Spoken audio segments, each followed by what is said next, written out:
Operation सिंदूर में पाकिस्तान को धूल चटाने वाली मिसाइल ब्रह्मोस का उत्पादन उत्तर प्रदेश में हो रहा है और अब पाकिस्तान की तबाही का एक और हथियार उत्तर प्रदेश में बनने वाला है। यानी उत्तर प्रदेश में आतंकिस्तान का काम तमाम करने के लिए 2 हथियार तैयार किए जा रहे हैं, जिसे देखकर सैकड़ों किलोमीटर दूर बैठा मुल्ला मुनीर दहशत में है, क्योंकि लखनऊ में ब्रह्मोस मिसाइल बनाई जा रही है तो अब झांसी में ऑपरेशन सिंदूर में अपना जलवा दिखा चुकी एंटी ड्रोन गन द्रोणम का उत्पादन होने वाला है।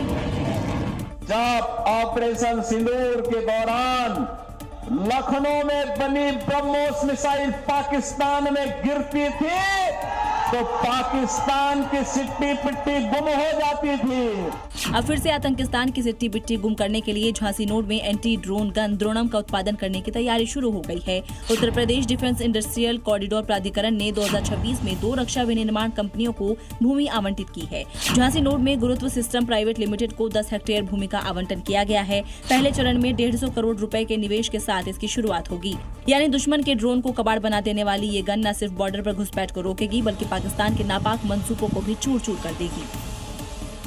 शहबाज और मुनीर की नींद उड़ाने वाली ये एंटी ड्रोन गन अब झांसी नोड में बनने वाली है, जिससे न सिर्फ लोगों को रोजगार मिलेगा बल्कि भारत की स्वदेशी रक्षा तकनीक को और मजबूती मिलेगी।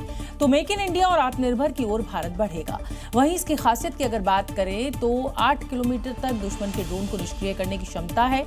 राइफल की तरह इस्तेमाल की जाने वाली एंटी ड्रोन गन बैकपैक की तरह फील्ड ऑपरेशन में इस्तेमाल संभव, वाहन या स्थायी जगह पर लगाया जा सकता है। द्रोणम एंटी ड्रोन गन चारों दिशाओं में निगरानी करता है।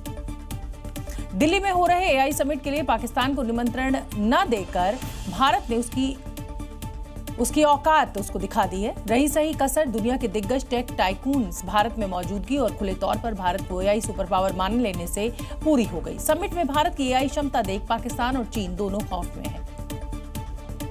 जिसे देखकर मुनीर और शहबाज की नींदें उड़ी है तो वहीं चीन भी सकते में है, क्योंकि भारत एआई का पूरी क्षमता के साथ इस्तेमाल करने लगा है। आंकड़ों की बात करें तो 86% भारतीय कंपनियां एआई का इस्तेमाल कर रही है, वहीं 14% भारतीय आबादी एआई डिवाइसेस चला रही है। ये एआई समिट और यहाँ शोकेस हो रही तकनीकें इस बात का इशारा है कि सिलिकॉन वैली में आईटी बूम की तरह एआई बूम में भी भारतीय टॉप करने वाले हैं। भारत का एआई बाजार $7.63 अरब का हो गया है। 3.8 अरब जेन एआई ऐप भारत में डाउनलोड हुए। 16% ग्लोबल डाउनलोड हिंदुस्तानियों ने किया। 10,371.92 करोड़ रुपए का है इंडिया एआई मिशन। पाकिस्तान तो गोला बारूद और जिहाद से आगे सोच में नहीं पाता और चीन अपनी सस्ती तकनीक की वजह से कई बार भरोसा तोड़ता है। यही वजह है कि दुनिया भारत को एआई का सुपर पावर मान रही है, क्योंकि वो अमेरिका की तरह मोनोपोली नहीं, एआई के जरिए विश्व कल्याण की बात करता है। इस समिट में भारत की कई टेक कंपनियां शामिल हुई हैं और उनकी तकनीक देख दुनिया दंग रह गई है। खासतौर से रक्षा तकनीक में एआई के इस्तेमाल ने ज्यादा जानकारी दे रही हैं हमारी सहयोगी शिवांगी ठाकुर।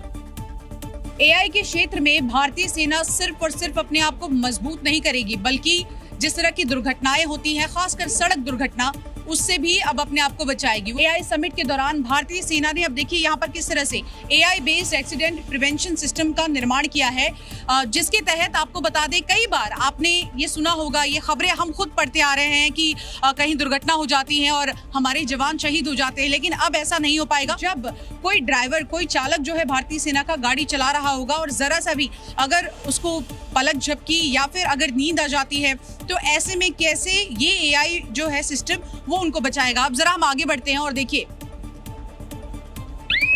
यहाँ पर आपने देखा, मैंने जैसे ही अपनी पलक झपकी वैसे ही यहाँ पर अलार्म बजने लगा। अलार्मिंग सिचुएशन जो है वो मालूम पड़ती है और सभी जवानों को ये पता चलता है कि जो चालक है शायद उनको नींद आ गई है। ये अलार्म बजना ही इस बात की कहीं ना कहीं मानगी है, सबूत है कि आपको बताएगा आपको अलर्ट रहना।